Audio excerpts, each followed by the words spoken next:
All right, guys, this is my take on fats. I have it for you. Dietary fat affects serotonin levels in the brain. So, um, low fat, low protein diet is going to inhibit or slow down your body from making healthy serotonin in your brain. And serotonin is necessary because it's going to regulate your mood. It contributes to a sense of well being.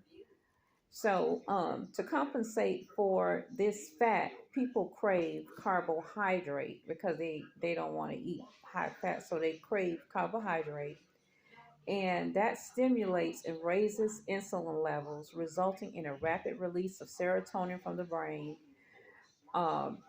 storage supply. While this temporarily increases mood, it also starts a cycle of craving and depression. And whereas a healthy amount of fats would promote a balanced insulin production of serotonin and help achieve a level mood. So, low fat diet causes hormone deficiencies. Every hormone needs fat to reproduce in the cell. Fat is the way that hormones reproduce. So, estrogen and testosterone.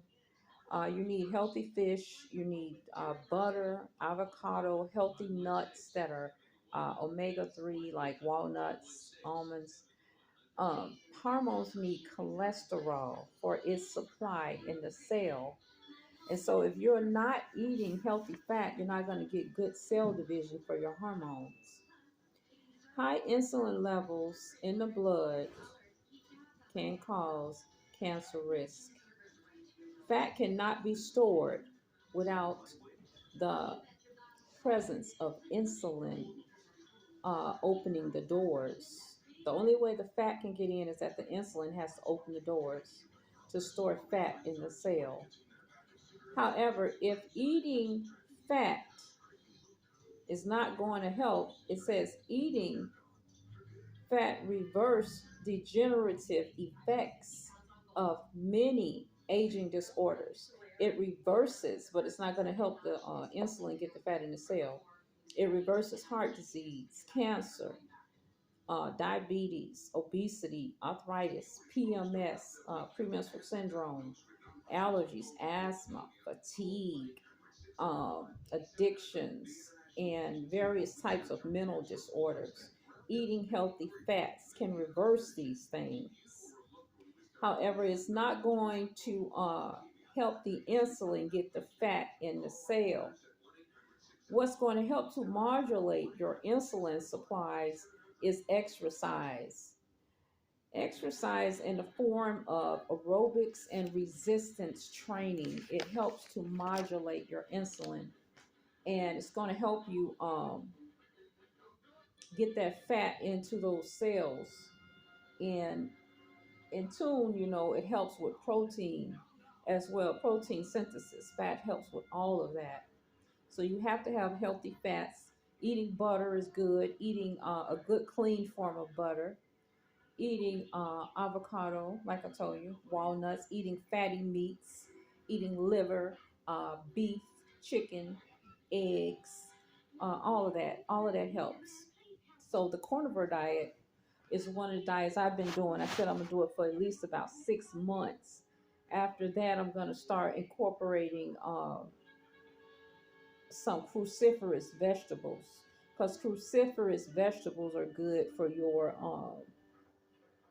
they're good for your hormones as well. Whether or not you have them kosher or regular cruciferous, like broccoli, kale, and things like that. But I'm going to be making some various slaws out of greens, not just coleslaw, but I'm getting ready to do a book of coleslaws, different coleslaws. So I'm gonna be doing some recipes on coleslaws because I like coleslaw, and I know that green vegetable like greens and different things like that. It's all kind of ways you can do a coleslaw. So I'm gonna be doing some coleslaws.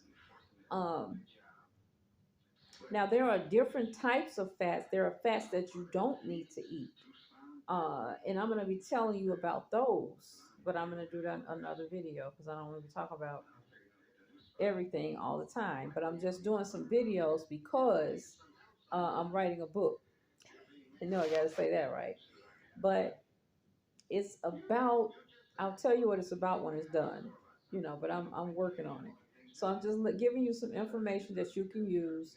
Fat help all of your hormones to produce. So eat some fat, put some butter in your coffee. It's all good.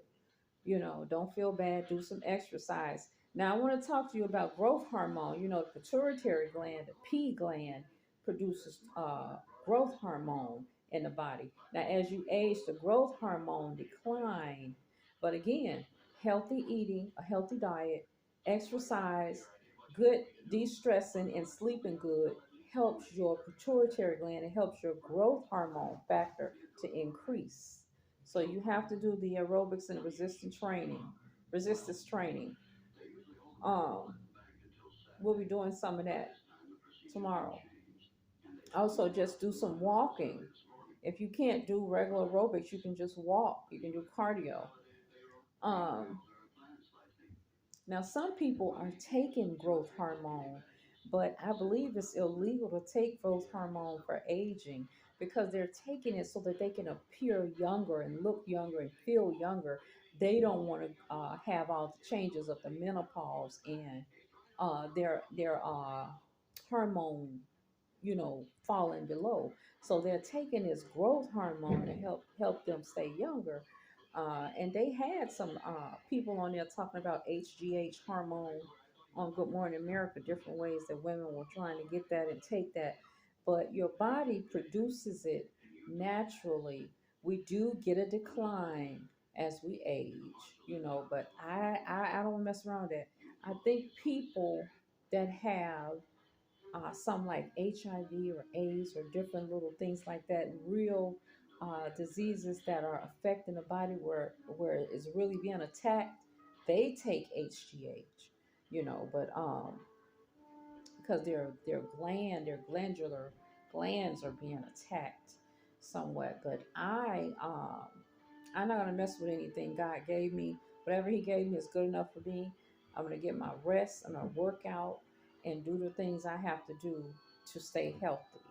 But I'm gonna always eat carnivore. I'm gonna be always eating meats, fatty meats, and fats and things like that. So you need fat, protein, carbs a little bit, not so much.